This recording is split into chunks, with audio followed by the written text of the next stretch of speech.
Hello. First of all, thank you. You've been very inspirational, helped me write a book, build a business empire, live the life of my dreams, fly airplanes, all kind of fun, awesome things.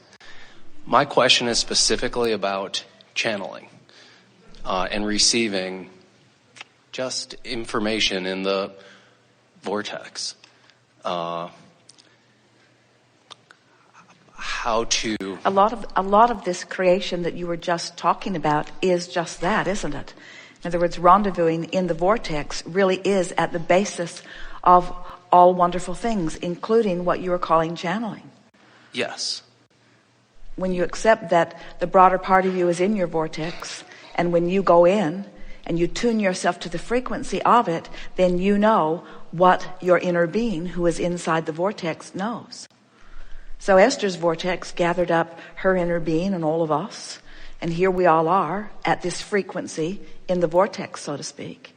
And through meditation over a period of time, Esther managed to tune her frequency to the frequency of that which is us, which is what we've been talking about all day here today, and was then able to know what we know. So she gets the vibrational version of us. Now let's talk about this. This is interesting because have you heard us talking about Esther and her ability to receive us before? We've talked about it quite a bit over the years, but the way we have been relaying that is Esther receives a block of thought at an unconscious level and then translates it into the physical word equivalent. So you can comprehend that. In other words, it's like a radio transmission. So now let's talk about the vortex in the way that we've been talking about it. That all cooperative components have been gathered, and that when you are in the vortex and you're tuned to the frequency of it and you're hanging around in there for a while, then you know with clarity what your inner being knows. And so now let's talk about Esther's receiving of Abraham in the context of the vortex. In other words, isn't it logical that when she's in the vortex and when her vibration is at the frequency of that which is us, that what we know would be that which she knows? Yes. I think what I'm trying to ask or say is I receive a lot of information. Of course. And I experience it. I guess I'm trying to gain clarity. I just feel a lot of interdimensional information that you know how we've been talking today, and it's been demonstrated in a number of different ways. And it's certainly something that's easy to understand, that you can get in the vortex and out, and in the vortex and out, and in the vortex and out, and in the vortex and out. So a lot of people who begin receiving are in the vortex and out, in the vortex and out, in the vortex and out. It's the consistency of the vibrational frequency that makes for a smooth transmission and a smooth translation of the transmission. You see what we're getting at? Would you recommend meditation as a way to receive that information? I mean, specifically just... We recommend meditation as the process by which you incrementally release vibrational resistance. And in the releasing of vibrational resistance, the vortex trains you into compatible vibrational harmonic frequency, and when you're in alignment with that which is your source, then you are a clear channel, so to speak, for that information. But a lot of people, they have occasional moments of enlightenment or alignment, but then in the same way that we've been talking here today, they don't stay consistently in. Esther has noticed that in an environment like this, first of all, she's been doing it for a long time. And next, her expectation and yours makes for a smooth transition and transmission. So it's easier for Esther under these conditions than when she sits in her living room to take book dictation.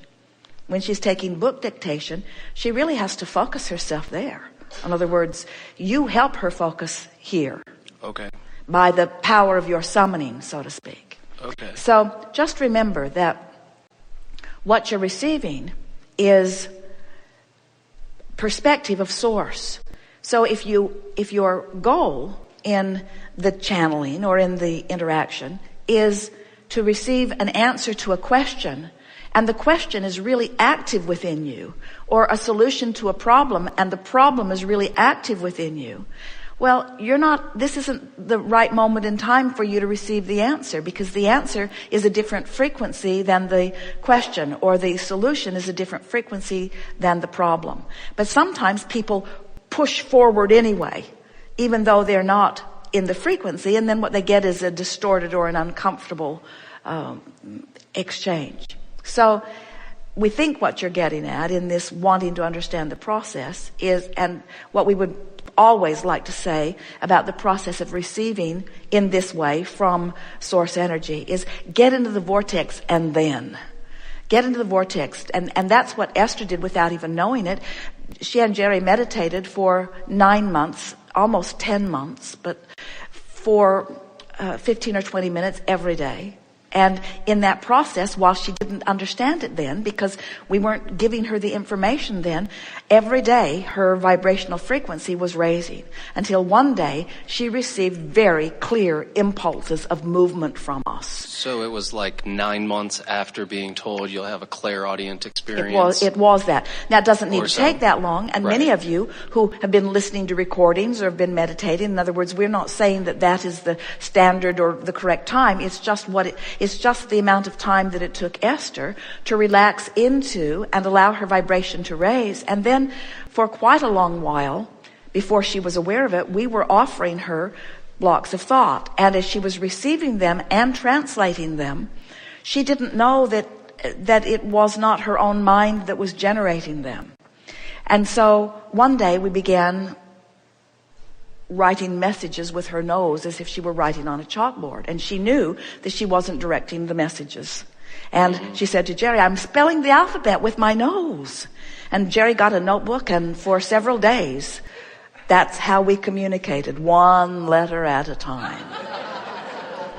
And Esther said, it's really not a good thing to be married to the question asker of the world under these conditions. I'm not sure my neck can hold out.